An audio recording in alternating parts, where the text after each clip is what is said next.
quiero darles una buena noticia para la humanidad en general. Y ustedes se la pueden ir a transmitir. ¿Querés predicar el Evangelio? Anda a transmitir buenas noticias. Y una de las buenas noticias que tenemos para decirle a la humanidad nosotros es que Dios sigue hablando. Esa es una excelente noticia que las personas pueden llegar a escuchar. Dios sigue hablando, Dios sigue alumbrando y Dios se sigue dando a conocer. Dios sigue exportando y dando a conocer su amor. El amor de Dios no está en silencio. El amor de Dios está operativo, en acción, y no solo, cuando Dios habla, no habla solamente palabras, Dios habla acciones, y esas acciones las envía a realizarlas a su iglesia. Por eso, que Dios siga hablando es una buena noticia. La noticia que nosotros tendríamos que tener en claro es qué hacemos con lo que Dios habla. Esa es una muy buena posibilidad, o mejor dicho, más que posibilidad, es un muy buen pensamiento para rumear, para evaluar. Porque si Dios sigue hablando, si Dios sigue alumbrando, si Dios sigue expresando su amor, el tema es qué hacemos nosotros con lo que Dios dice. Porque todo lo que Dios hizo no tendría por qué ser un obstáculo para nosotros. Ya lo sabemos, está afirmado, está confirmado, y si querés afirmarlo mejor, tenés una Biblia que te va a dar a conocer con exactitud todo lo que Dios ya hizo en función de la humanidad. Ahora el punto es qué hace la humanidad con lo que Dios hizo. Y la humanidad hará con lo que Dios hizo lo mismo que hará con lo que Dios habla. Porque vos y yo hacemos lo que nos entra por el entendimiento, lo que nos entra por el oído. O sea, hacemos lo que oímos. Entonces, decí conmigo, o decirle a alguien, el tema no es que Dios hable, el tema es qué hago con lo que Dios dice. Dice la Escritura en el capítulo 6 de Romanos, casi se puede leer el capítulo 7 de Romanos, esto que voy a leer casi parecería como una crisis existencial del apóstol Pablo.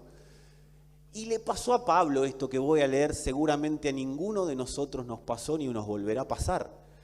Pero Pablo en un momento entra en una crisis existencial, pareciera que es una crisis existencial. Porque imagínate una persona que está escribiendo y mientras escribe se responde lo que escribe.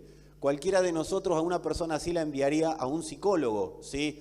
Pero estamos hablando del apóstol Pablo, que en ese momento él estaba tratando, porque no tenía copy, paste ni delete, ¿sí?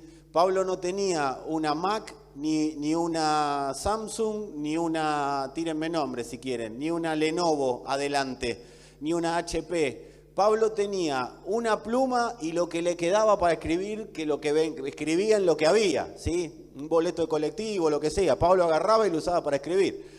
Y Pablo, mientras escribía, dice una expresión que yo creo que es la médula del Evangelio de la Gracia. Es la médula.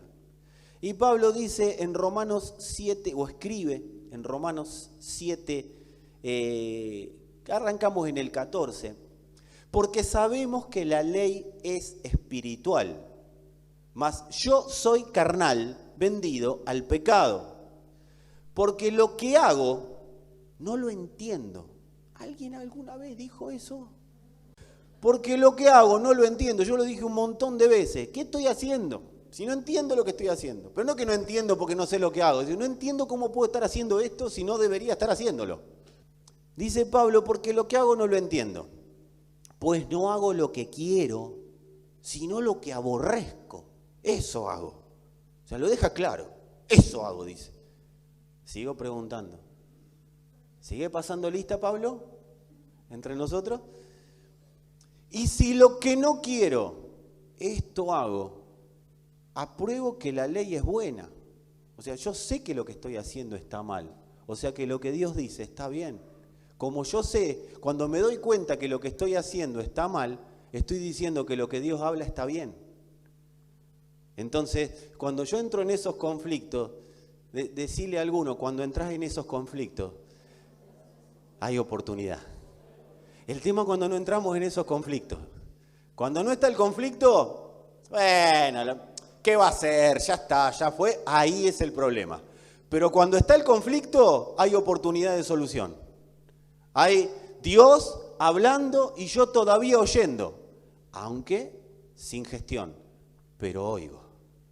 O la gestión es mínima, pero oigo. Y eso es importante. Y sigue diciendo, de manera, como que se va dando cuenta Pablo, de manera que ya no soy yo quien hace aquello, sino el pecado que mora en mí. Tampoco se saca la responsabilidad, pero dice, epa, lo que no tengo que oír es a mis sentidos, no tengo que oír a la parte carnal mía, tengo que oír al Espíritu, porque esa me hace pecar, pero yo le estoy escuchando. Dice, y yo sé que en mí, esto es, en mi carne, no mora el bien, porque el querer hacer el bien está en mí, pero no el hacerlo. ¿Seguimos con los conflictos? Bien. Y dice, porque no hago el bien que quiero, sino el mal que no quiero. Eso hago. Y si hago lo que no quiero, ya no lo hago yo, sino el pecado que mora en mí. Así que queriendo yo hacer el bien, hallo esta ley, que el mal está en mí. O sea, Pablo es sincero.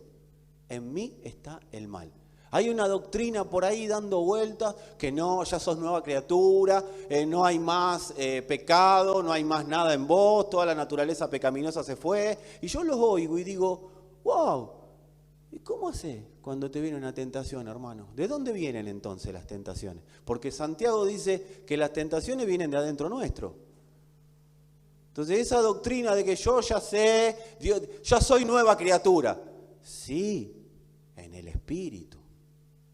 Pero esto se tiene que llevar al alma.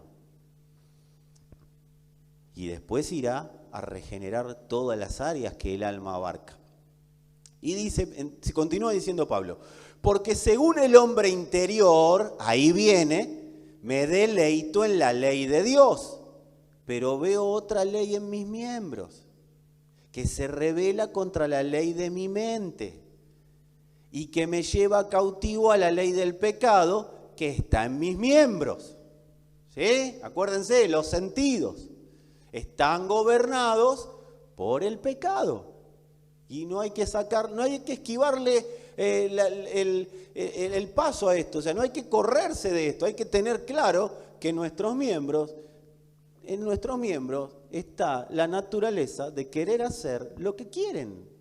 Están influenciados por el pecado. Y dice el apóstol, pero veo otra ley en mis miembros que se revela con la ley de mi mente y me lleva cautivo a la ley del pecado que está en mis miembros.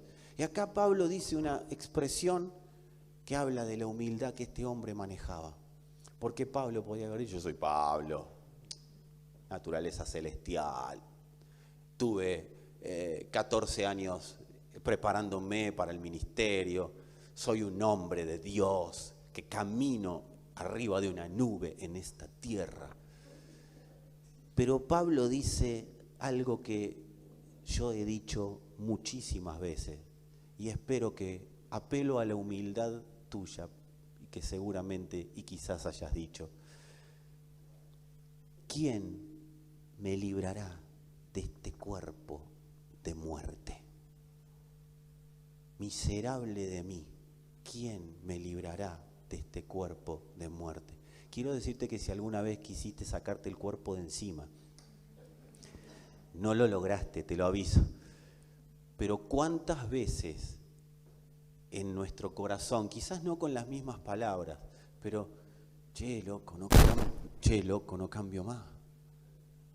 No puedo salir de esto. Siempre caigo en la misma, siempre igual.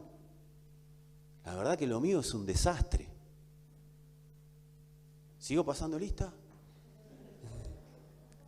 Otra vez lo mismo. Y encima tenés la tortura que te viene de algún lado. Otra vez lo mismo. Y como que lo que vos tenés adentro viene un eco de afuera y te lo dice. Otra vez lo mismo, otra vez. Y Pablo lo pasó. Así que hacé así conmigo. Si lo pasó Pablo. ¿Quién? Miserable de mí, dijo el tipo. Entonces, soy una porquería. ¿Quién me va a librar de este cuerpo de muerte? Era una expresión espiritual. ¿Quién me va a sacar esto de encima? Eso es lo que decía Pablo. ¿Quién me saca este olor a muerto de encima? Porque yo no puedo más, yo no lo puedo lograr. Hago todo bien, pero después hago todo mal, y después hago todo bien y todo mal, y no logro salir de ese círculo vicioso. Pablo.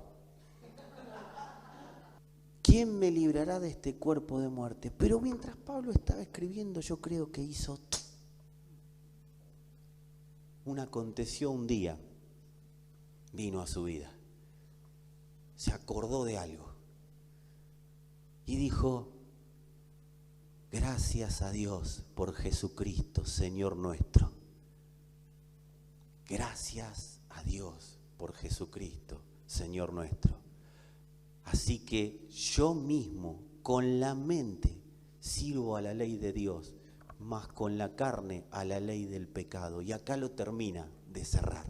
Ahora pues, entendiendo esto, ninguna condenación hay para los que están en Cristo Jesús. Y Pablo lo aclara. ¿Para quiénes? Para los que no andan conforme a la carne, sino conforme al Espíritu. ¿Se acuerdan el trasfondo? Con la mente del Espíritu quiero hacer lo que hay que hacer, pero los miembros me llevan a hacer otra cosa. Los miembros quieren que haga otra cosa. Pero yo estoy enfocado en el Espíritu. Estoy enfocado en obedecer al Espíritu. Y más me enfoco en obedecer al Espíritu, más esa mente va a prevalecer y más voy a gestionar la vida de Dios en mí. Y como estoy enfocado en esto, no hay condenación. ¿Cuándo? Por más enfocado que esté, el cuerpo de muerte me gana. Yo quiero sacarte la culpa, la condenación. Ese entendimiento de que fallo y estoy, hablando en argentino, hasta las manos. Amados, Pablo es claro, no hay condenación. Cuando estoy enfocado en la vida del Espíritu. Cuando estoy determinado a oír a Dios. Y hay cosas que irán superándose rápido y otras tendrán un proceso más lento, pero estoy enfocado en la carrera. Yo estoy determinado a llegar. No importa que hoy no haya llegado, lo importante es que estoy determinado a llegar. Por eso no estoy bajo condenación, porque estoy viviendo conforme a lo que el Espíritu quiere que viva. Aunque a veces la carrera me presente tropiezos y yo me tropiece con eso que la carrera me presenta. No hay condenación. Y dice, porque la ley del Espíritu de vida en Cristo Jesús me ha librado de la ley, del pecado y de la muerte. Porque lo que era imposible para la ley, por cuanto era débil por la carne, Dios, enviando a su Hijo en semejanza de carne de pecado y a causa del pecado, condenó al pecado en la carne, para que la justicia de la ley se cumpliese en nosotros, y vuelve a decirlo, que no andamos conforme a la carne, sino conforme al Espíritu. ¿Y qué significa andar conforme a la carne y conforme al Espíritu? Biblia, explica Biblia. Pablo lo aclara y dice, porque los que son de la carne piensan en las cosas de la carne, pero los que son del Espíritu en las cosas del Espíritu. Porque ocuparse de la carne es muerte, pero ocuparse del Espíritu es vida y paz. Amados, acabamos de resolver un gravísimo problema que a veces nos elimina, nos corre de la carrera cada vez que no hacemos lo que consideramos que tenemos que hacer. Pablo lo presenta claramente, el Señor lo presenta claramente a través del apóstol Pablo. Mientras piensen en las cosas del Espíritu, ustedes van a ir siendo perfeccionados. porque desde el Espíritu ya son perfectos. Y esto nos da no solo tranquilidad, sino que nos libera del peso de tener que cumplir requisitos para que Dios esté contento con nosotros. Dios ya determinó la carrera que debemos seguir. Dios ya determinó que, amado, te lo voy a decir así, estás condenado a llegar. Estamos condenados por Dios a llegar. El punto es no retirarnos antes de tiempo. Así que decirle a alguno, paz, Dios sigue hablando. Y que Dios siga hablando implica algo. Hay dos cosas que pasan cuando Dios habla. Mejor dicho, cuando oigo a Dios. Dios provoca dos cosas al hablar. Que de las dos se decanta en una tercera. Pero las dos cosas que se provocan cuando Dios habla, no cuando habla el hombre, de parte de Dios, y no viene Dios hablando, sino cuando Dios habla, hay dos cosas que se producen. La número uno es conflicto. Pero paralelamente, decí conmigo, superado el conflicto, se produce reposo en nosotros. Porque cuando Dios habla, el que me diga que cuando Dios habla no entra en conflicto, aparte de entrar en conflicto, entró en la mentira. Amados, cuando Dios habla presenta conflicto, porque presenta batalla entre el espíritu y la carne. Dios no vino a consolar la carne y que bueno, veremos qué pasa con el espíritu. La palabra de Dios confronta siempre a la carne, a los pensamientos contrarios al avance del espíritu. Siempre eso es lo que va a producir. La palabra de Dios produce conflicto, pero cuando nosotros ante el conflicto dejamos de presentarle batalla a Dios y comenzamos a presentarle batalla a la carne, ese conflicto lo empieza a tener solo la carne y nosotros empezamos a vivir en el reposo de la palabra de Dios.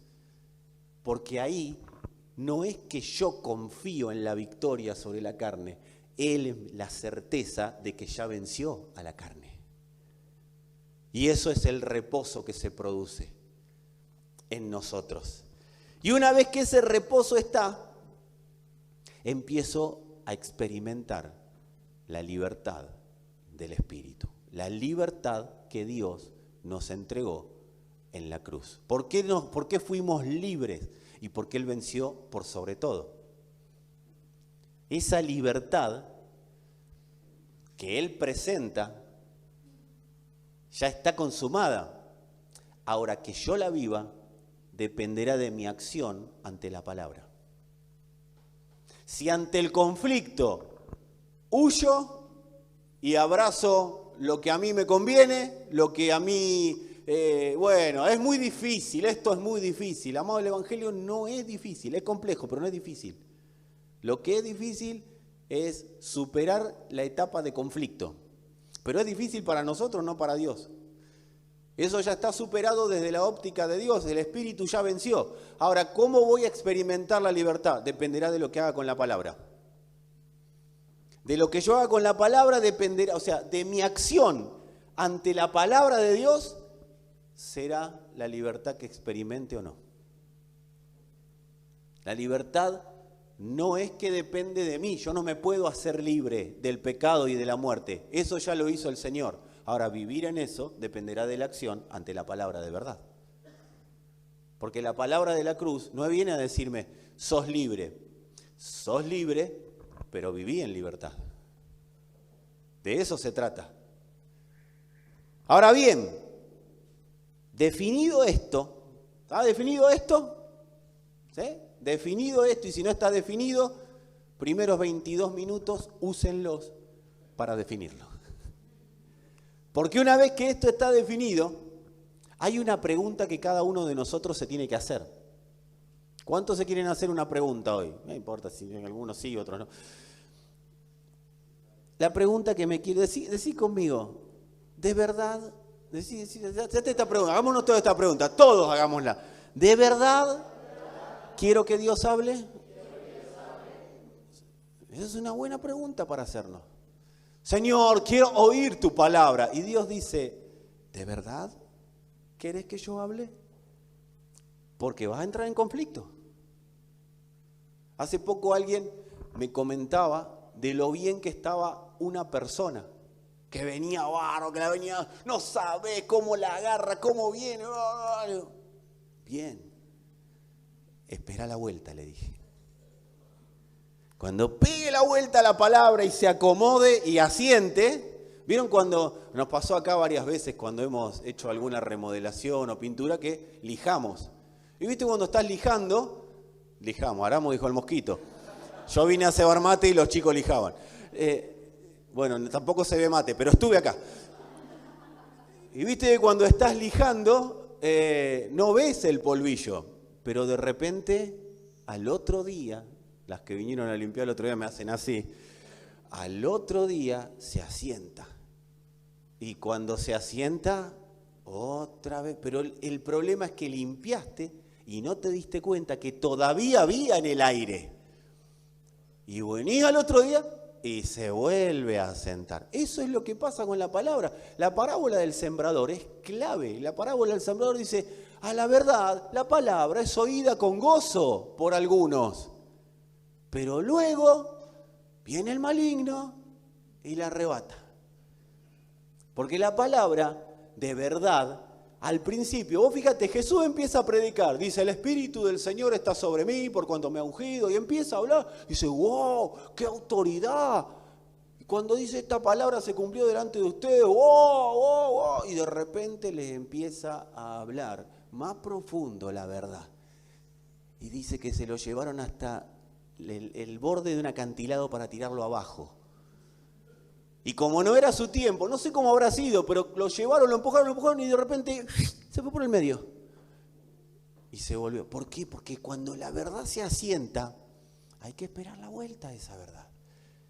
Y ahí es donde como iglesia acompañamos a los que se les está asentando la verdad. Pero vos tenés que saber que la verdad se asienta en medio del conflicto que la misma te genera. La verdad genera conflicto. Si no genera conflicto, no es verdad. ¿Y qué pasa cuando genera conflicto? Hay que esperar la vuelta, hay que esperar el proceso, porque la verdad tiene un proceso. Entonces, amados, ¿de verdad quiero que Dios hable? Porque voy a entrar en conflicto. Señor, dame una palabra. Dios no va a tirar una palabra para que a vos te sientas bien y yo. Eso somos nosotros, que abrimos la Biblia y ponemos en el Salmo 23. La palabra genera conflicto, pero después del conflicto viene el reposo. Así que, ¿querés que Dios te hable? Tenés que saber que la palabra te meterá en un conflicto. No con alguien, con el alma. ¿Y qué va a pasar? Y va a aparecer alguien. El conflicto es interno, pero se producen situaciones externas en medio del conflicto. Entonces, la palabra siempre va a traer ese conflicto. Pero ese conflicto, ¿para qué sirve? El conflicto de la palabra, una vez superado, nos establece en un nuevo escalón. Porque lo que trae la palabra de Dios, el evangelio de verdad, la palabra de la cruz, lo que trae siempre que la palabra se presente, y recordemos que la palabra es Cristo mismo, siempre que la palabra se presenta, amados, está notificando que viene un reposicionamiento. La persona que se expuesta a la palabra es para reposicionarla de donde estaba a otro lugar. Ahora, reposicionamiento no siempre significa que es arriba, porque si la palabra viene y yo no supero el conflicto, termino en un lugar, me vuelvo a posicionar, pero no en el lugar que previó Dios, que era en un lugar mejor, mayor, superior, sino que termino en un posicionamiento inferior. O sea, reposicionamiento es algo que puede ser ventajoso, pero también puede ser desventajoso. Porque ante la palabra yo puedo definir, posicionarme peor de lo que estaba antes. Toda palabra de Dios viene a posicionarme para bien. El tema es lo que yo haga con esa palabra y ahí defino en qué lugar quiero estar posicionado. El creer y gestionar efectivizan el reposicionamiento en donde Dios ha previsto que su iglesia esté en el momento de la palabra. Cuando creo y gestiono, me reposiciono según Dios. Cuando no creo, y obviamente si no creo no gestiono, me reposiciono donde las tinieblas quieren que esté posicionado. Entonces yo defino dónde quiero estar. Dios ya definió, pero yo defino si juego o no juego en el equipo que me compró. Decí conmigo si querés, la palabra desnuda mi versión actual. Por eso el conflicto. Porque la palabra desnuda. La palabra de Dios dejó a Adán y Eva desnudos. Pero si ya estaban desnudos, sí, pero ellos se dieron cuenta. Pero si fue cuando mordieron lo que no tenían que morder, sí. Cuando mordieron lo que no tenían que morder, se efectivizó su reposicionamiento para mal. Pero la palabra ya había hablado. Dios no es que les habló en ese momento. Dios ya le había dicho, coman de todo, coman de este, pero de este no coman. Cuando ellos comieron lo que no había que comer, se posicionaron y se vieron desnudos. O sea, la palabra los desnudó. ¿Pero cuál palabra? La que Dios ya había hablado. Si ellos hubieran continuado, ellos nunca hubieran visto su desnudez. Pero ellos se vieron desnudos. Y no era una desnudez positiva, era una desnudez negativa. Entonces, si ellos hubieran hecho como Pablo y hubieran dicho, mira cómo estamos, ¿quién nos librará de este cuerpo de muerte? Hubieran hecho algo más práctico, se hubieran arrepentido. Y el reposicionamiento hubiera sido mejor. Pero ellos definieron querer ser como Dios. Y como definieron ser como Dios, Dios los posicionó en un lugar de destitución. Fueron destituidos de la gloria de Dios. ¿Dónde estaban? En la gloria de Dios. ¿Dónde pasaron a estar? Afuera. ¿Qué pasó? Un reposicionamiento. Pero decí conmigo, gracias a Dios por Jesucristo. Porque ahí viene nuestro reposicionamiento. Porque el postrer Adán sí obedeció en todo. Y por causa de esa obediencia, solamente nosotros, creyendo y gestionando la palabra de Dios, constantemente somos reposicionados de más a más.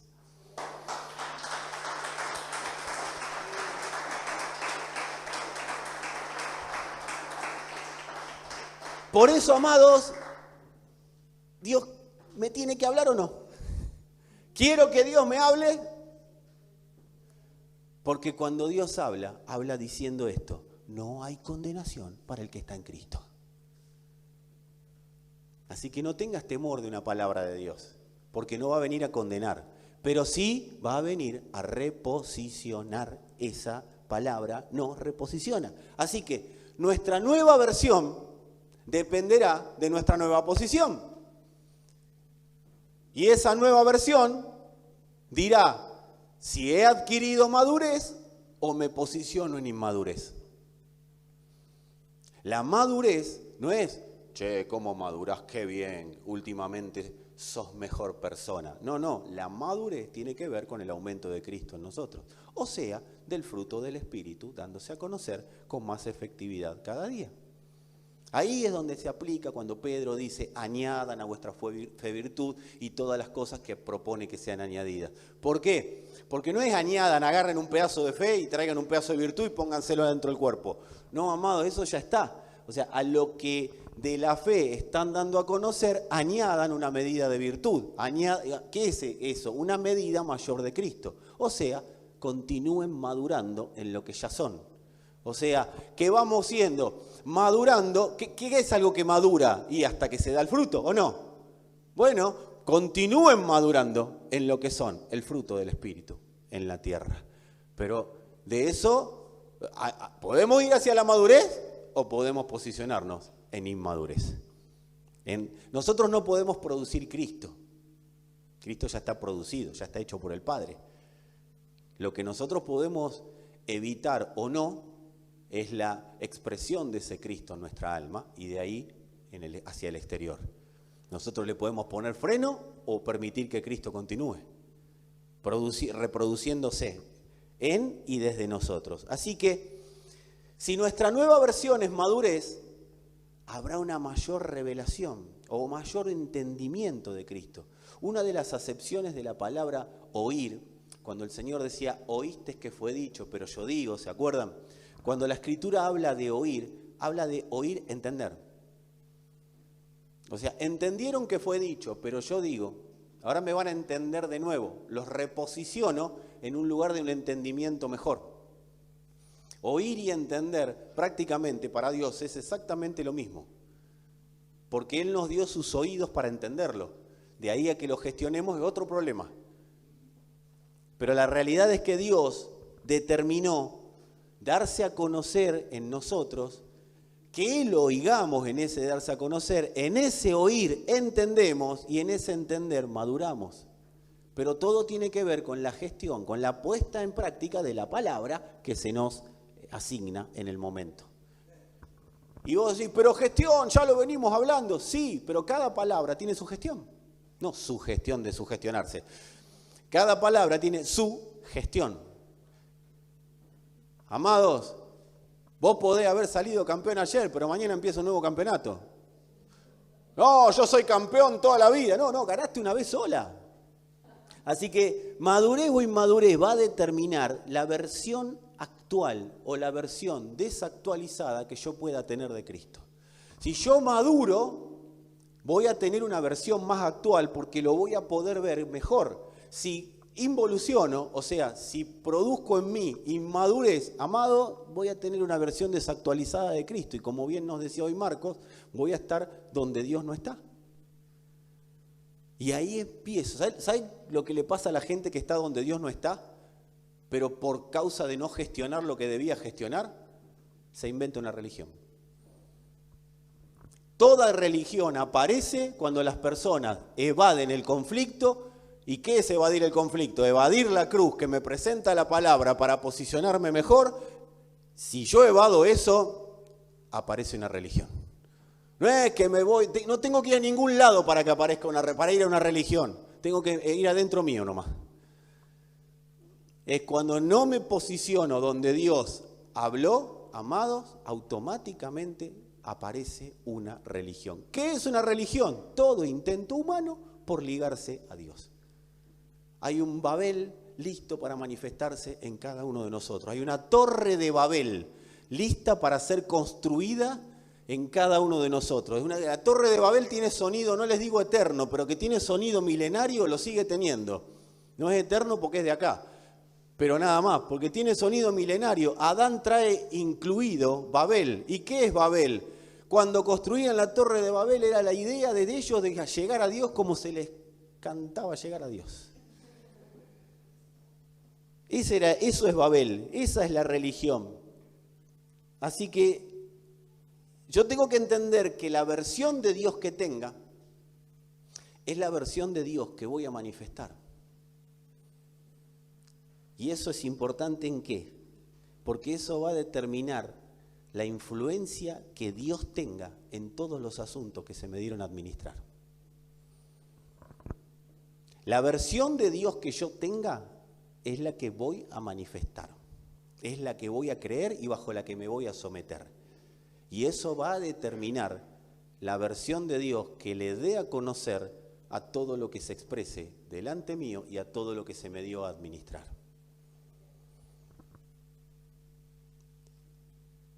Entendiendo esto, vamos a predicar. De ser parte de nada a ser parte de todo. Y hablando de parte, es la parte 2, porque hace unos días estuvimos hablando de esto.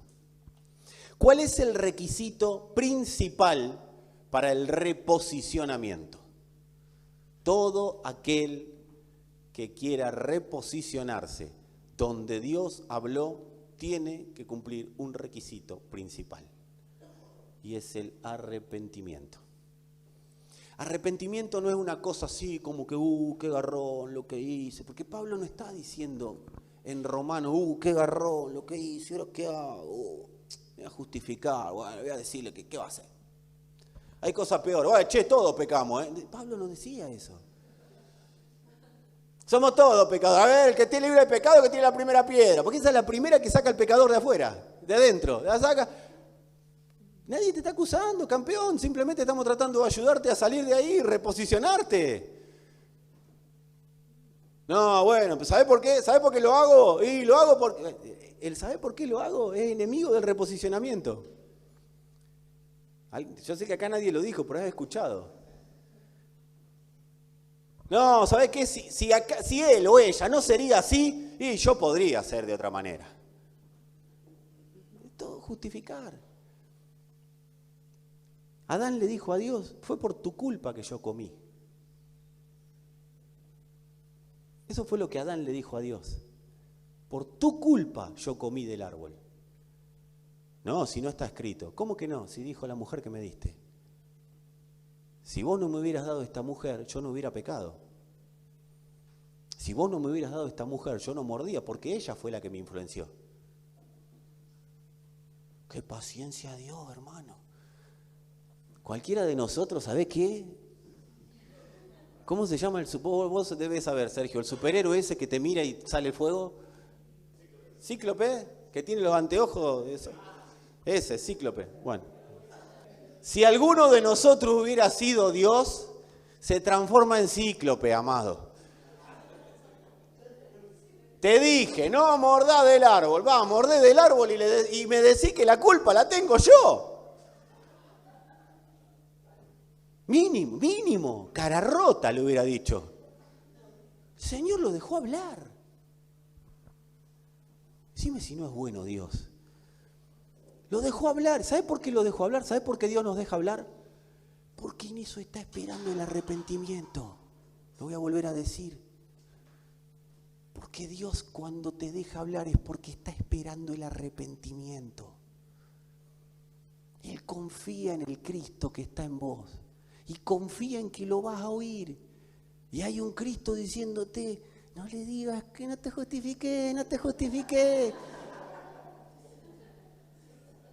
Decí que así, acá tenés como Pablo, lee la Biblia, que te lo dice. Decí, ¿quién me sacará este cuerpo de muerte? Ni yo me soporto, Señor. Perdón, no me soporto. ¿Y qué oye el Señor? No, que con lo que se predica ahí, no, que con lo que dice, no, que el hermano me miró mal, no, que el otro me miró bien, porque ya nos enojamos hasta que nos miraron bien. Que el otro esto, que el otro va vestido de rosa, mirá, pastor vestido de rosa. O sea, empezamos a buscarle excusa. ¿Por qué la guitarra de Ceci es roja y amarilla y no es roja y blanca? No sé, porque soy de River y la guitarra me gusta más de River. Yo sé que ustedes no, pero conocen gente que por ahí ha pasado por esta situación. Y Dios ahí oyendo. Dale, si te puse el espíritu para que te puedas arrepentir y reposicionarte. Dejá, despertate, vos que dormís, despertate. Oí mi voz, por eso dice, si oyeres, oí mi voz. Oí, jóvenes, dejen de mirarse tanto el ombligo y oigan a Dios. Estamos en un mundo muy difícil, muy complicado, y dentro de 20 años vas a decir, ¿por qué no oí antes a Dios? Adultos también, pero no tenemos 20 años. Ojalá tendríamos 20 años. Hablaba con alguien el otro día, y le decía, yo tengo que estar buscando sucesor, porque en 20 años tengo 68, amado. Y Gardel le creo cuando dijo 20 años no es nada. 68 años voy a tener en 20. ¿Voy a estar acá parado? Y seguramente. Pero ojalá haya jóvenes que me echen de estar acá parado. Que haya jóvenes para predicar los lunes, los martes, los miércoles, los jueves, los viernes, los que hoy tienen 15, 16, van a tener 35, los mejores años de su vida. Pásenlos en Cristo, por favor, se los pido. Ya ni siquiera es te condeno. No, te lo pido por favor. Los que tienen 20, los que tienen hasta 30. Tus mejores años son los próximos 20. No los tires a la basura. Justificándote, no porque todos lo hacen, no porque mis amigos lo hacen, no porque mis compañeros lo hacen, no porque todo el mundo hace lo mismo. Todo eso es Adán, puro. En el medio de eso, Dios tratando de que oigamos su palabra para decirle, Señor, ¿sabe qué? Me cuesta. ¿Quién me librará de este cuerpo de muerte? Pero tenés razón, quiero hacer lo que vos me llamaste a hacer. Voy a proponerme vivir conforme a vos. Voy a fallar, Señor, porque seguro que fallo. Ya sé, dice Dios, ¿por qué te crees que lo hice a mi hijo hacerse hombre? Para entenderte las debilidades. Para entenderte cuando pecás, cuando yo te entiendo. Por mi hijo te entiendo, no por vos. Porque si estás en mí, gracias a Dios por Jesucristo, porque si estás en mí, todo lo que hoy es derrota va a ser victoria en tu vida.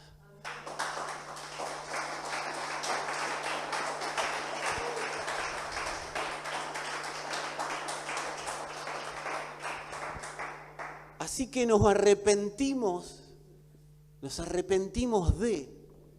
pero nos arrepentimos para. No me arrepiento nada más que para quedarme en el de. Ay, me arrepiento del pecado. ¿Y vos te crees que eso te compró la salvación de vuelta? Amado, la salvación es un lugar donde entramos y salimos cuando definimos nosotros. Y esto para una charla sobre salvación que no la voy a dar ahora, pero no tiene sentido yo estar preocupado. Amado, si yo estoy preocupado u ocupado en que la prioridad de este mundo sea que todo el mundo conozca al Señor, yo te garantizo que vos vas a vivir en la salvación constantemente y la vas a dar a conocer. Por eso Pablo acá lo dice clarito, los que se ocupan de las cosas del Espíritu no van a vivir en condenación nunca. Nunca van a estar en esa habitación, siempre van a estar en la habitación salvación, aunque a veces cometan errores que me den ganas de sacarlos de la habitación. Así dice el Señor.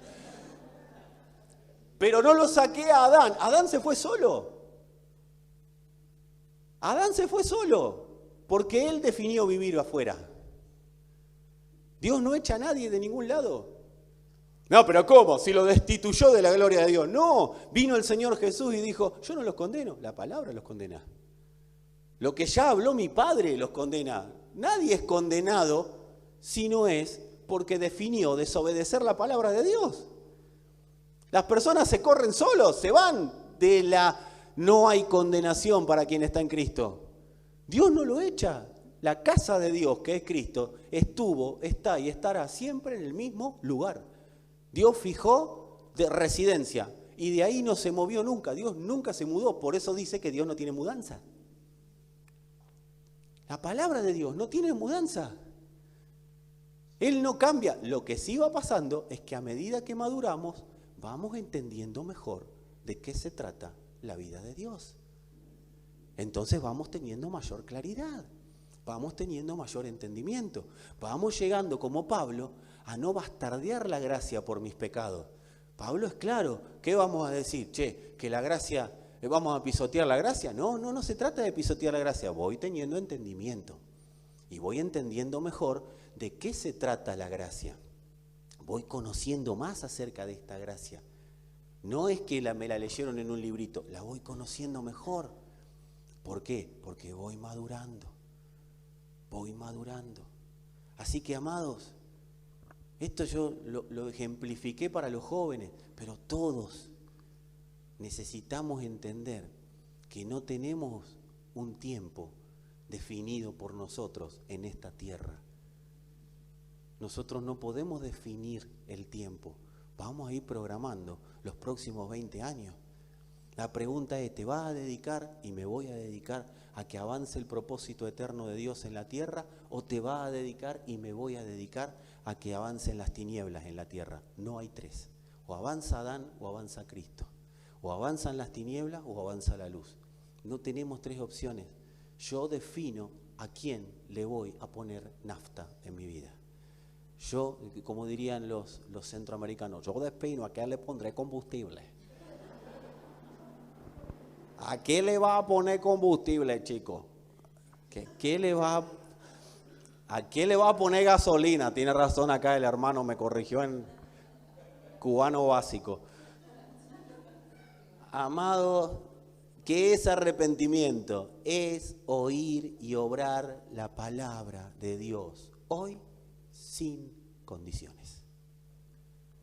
Eso es arrepentimiento. ¿De qué me arrepiento? Y de vivir y obrar las palabras de las tinieblas. Pero teniendo la certeza de que para quien está en Cristo no hay condenación. Yo no parto como antes de la cruz. Antes de la cruz eran los pasos para. Después de la cruz es manifiesten lo que ya son. Den a conocer lo que ya son. El arrepentimiento previo a la cruz es arrepiéntanse para volverse a Dios. El arrepentimiento después de la cruz es están en el Señor. Arrepiéntanse para cada día tener una mejor versión de Cristo y que ustedes sean una mejor versión para dar a conocer a Dios en la tierra. Esa es la gran diferencia. Por eso arrepiéntete que el reino se ha acercado. No, el reino ya vino y está entre nosotros, porque está en nosotros. Ahora, que ese reino se manifieste dependerá de cada uno de nosotros. Yo creo que con esta dosis tenemos para, por lo menos de acá al último domingo que vamos a tener reunión. No debería ser el evangelio por dosis. El evangelio es una vida que nos pasa. El evangelio, una de las maneras de que el evangelio deje de ser una dosis, viste que, ay, necesito ir a la iglesia, necesito, pues si no voy a pecar, ay, llegué a la iglesia. Al otro día, otra vez, ay, llegué al otro día. No, amado, para que eso deje de pasarnos, o para que el ámbito para no pecar sea nada más que este, cortita la vida espiritual que tendríamos, deberíamos entender el reposicionamiento que ya hizo el Señor. Yo veo una iglesia, veo dos iglesias, una futura y una presente, en la tierra, ¿no? La celestial ya es eterna. La futura es una iglesia gobernante, una iglesia, por eso estamos siendo flexibles para que puedas exportar el evangelio a tu familia con más claridad. Que el domingo sea un día de expresión del evangelio, porque ya que no vas a venir, por lo menos expresás ahí, en la familia, con la gente, con los seres amados. Pero yo veo esa iglesia gobernando todo ámbito que se le dio a administrar. Y no es que lo veo como una visión, no, porque está escrito. Ahora no sé si va a ser con nosotros o no. Y ahí dependerá de la obediencia a la palabra.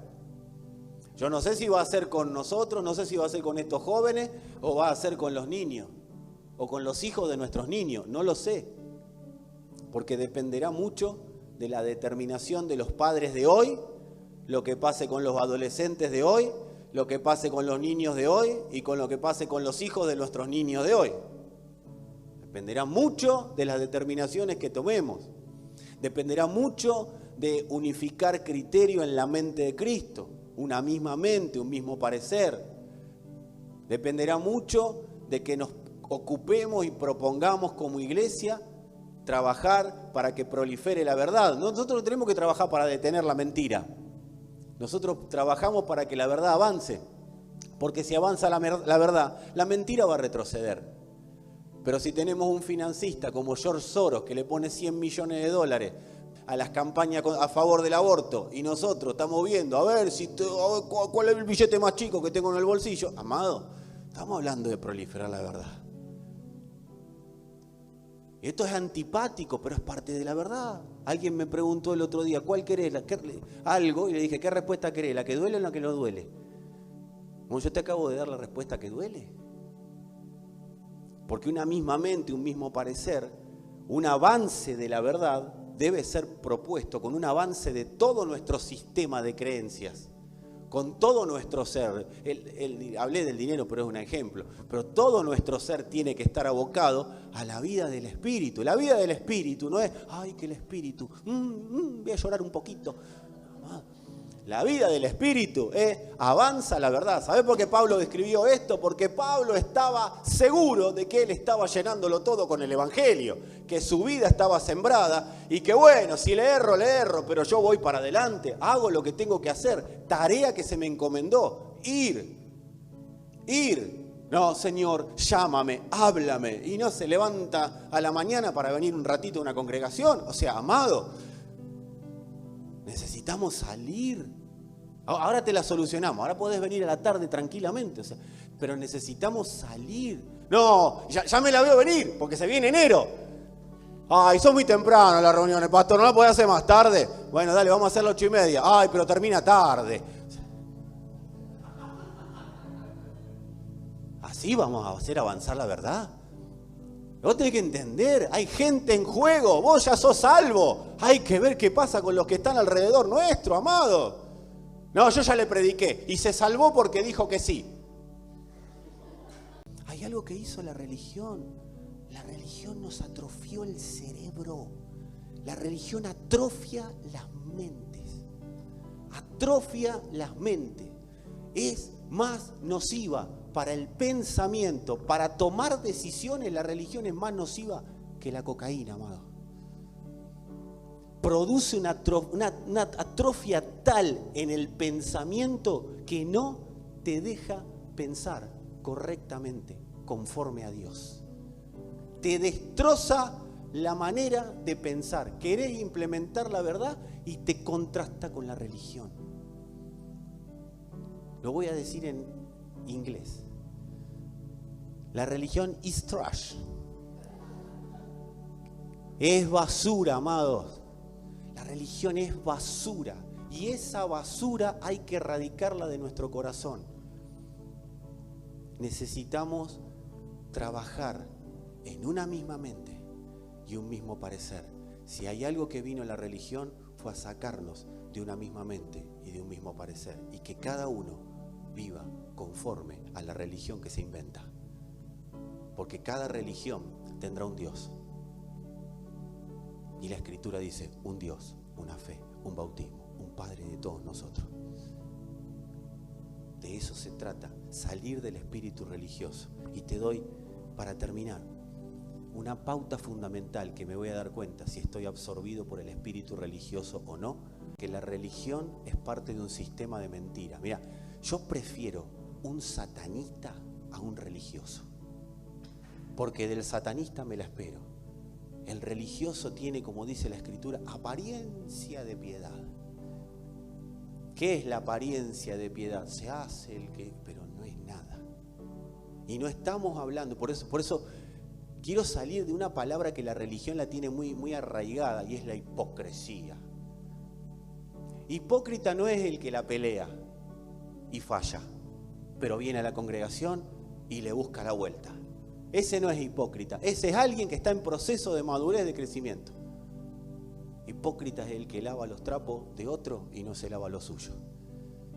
Ese es el hipócrita. El hipócrita es el que pierde rápido la memoria, se olvida de dónde Dios lo sacó y empieza a juzgar a todos los demás. Es alguien que por la religión que lo atrofia, no le permite ver que está en proceso él. Y ese proceso lo está llevando a un reposicionamiento. La religión no nos deja arrepentirnos, amados. Porque somos demasiado buenos para arrepentirnos. El que se tiene que arrepentir es siempre el otro. Eso es lo que hace la religión. Yo te estoy dando pauta para que detectes en vos y yo detectar en mí. Porque si cada vez que miro más afuera que adentro, amado, es porque hay religión. ¿Y qué tengo que hacer? Arrepentirme. Si lo estoy detectando, acordate, la palabra te hace entrar en conflicto y me hace entrar en conflicto. Pero después del conflicto viene el reposo del Espíritu. Y lo segundo, puntual, hay más, pero no vamos a terminar hoy, si sigo. Amados, lo segundo que hace la religión es subestimar la verdad. La religión deja a la verdad a un costado. Y la persona religiosa vive dos realidades, la palabra que se predica y su vida. Qué bueno la palabra. Pero ¿y yo cómo puedo solucionar esta cosa que me pasa en mi vida? Es que está en la palabra la solución. Pero la religión agarra la palabra, la tiene, la oye, le dice wow, pero después vive como quiere. No trabaja en función del progreso del Evangelio. ¿Querés matar la religión? ¿Querés dormirla por lo menos? ¿Darle un golpe de knockout? Dedícate, y yo me dedico a que el Evangelio avance en la tierra. Y para que el Evangelio avance en la tierra, tiene que avanzar en mí. Y para que el Evangelio avance en mí, yo tengo que creer y gestionar la palabra. Porque no es que el Evangelio va a avanzar porque yo predique. La predicación es la última parte del avance del Evangelio. La predicación debería ser algo que nos desborda, algo que nos saca, algo que sale de adentro, ¿no? Entonces, como no lo puedo contener, sale por las palabras. Esa es la predicación del Evangelio. Es algo que nos desborda. Cuando el alma está siendo evangelizada, esa parte quiere salir. Y ahí se produce la vida de Dios dándose a conocer. Ocupémonos de eso y veremos cómo la religión retrocede de todo ámbito donde nosotros nos movamos. Y de la familia, amado, la religión destrozó las familias. La destrozó. Pero no la religión del púlpito, la religión de adentro. Porque para que haya oferta de religión es porque hay demanda de religión. Y Adán es un demandante constante de religión. Quiero ver cómo hacer para no pasar por la cruz, para no desaparecer yo y poder seguir habitando en el Edén o en Cristo. No hay manera. La habitación de Dios demanda cruz constante, pero no para castigo, no para muerte, sino para vida, para reposicionamiento, para estar más claros en el entendimiento de Cristo. Pregunten, consulten, hablen. No me voy a cansar de decir esto. Hablen. No seamos una congregación, no seamos una iglesia adicta. El adicto es el que no habla y después hace cosas que no tiene que hacer en perjuicio de su cuerpo. ¿Por qué? Por no haber hablado a tiempo, por no sacar lo que le pasa, por no sacar lo que tiene en su corazón. Lo que tengas, sacalo. Pero una vez que salió, déjalo afuera, no lo volvás a meter. Porque hay muchas personas que, yo te voy a decir lo que me pasa, y después se lo llevan de vuelta. Sacalo. Una vez que salió, listo. Vamos a caminar en función del progreso del Evangelio. Si les doy una tarea, ¿la van a hacer? Miren que está el Señor acá, así antes nos decían, está el Señor, que vamos a empezar a tratar algunos temas y quizás con algunos, con los que quieran, vamos a estar profundizando vía WhatsApp, vía alguna reunión más que agreguemos. Ninguna reunión es obligatoria, pero van a ser menos obligatorias que las que no son obligatorias. ¿Se entendieron bien? Y si no, yo creo que me entendí. ¿Pueden leer, si son tan amables como iglesia y los que están ahí en internet también, toda la carta a Filemón?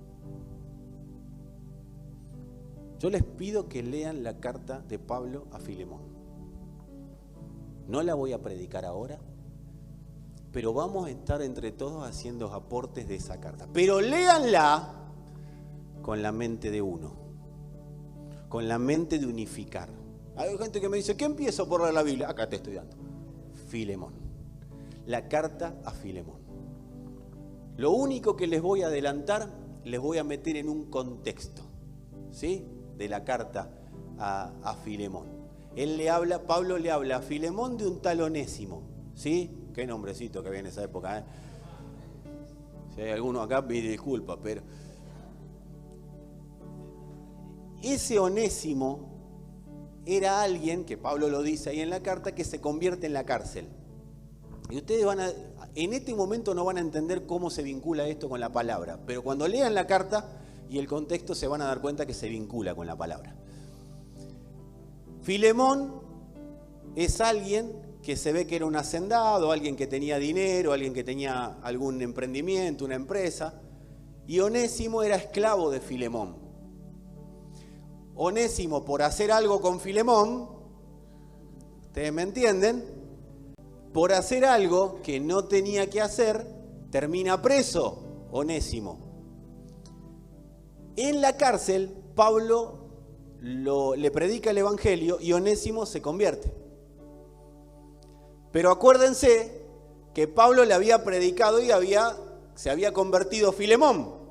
Entonces Pablo era, para que todos nos entendamos, padre espiritual de Onésimo y antes era padre espiritual de Filemón. Y ahora después lean la carta.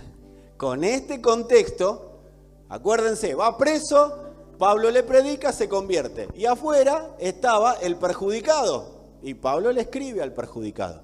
Y ustedes fíjense lo que Pablo le dice y cómo significaría en una verdad apostólica, en una iglesia apostólica, operar en la mente de Cristo.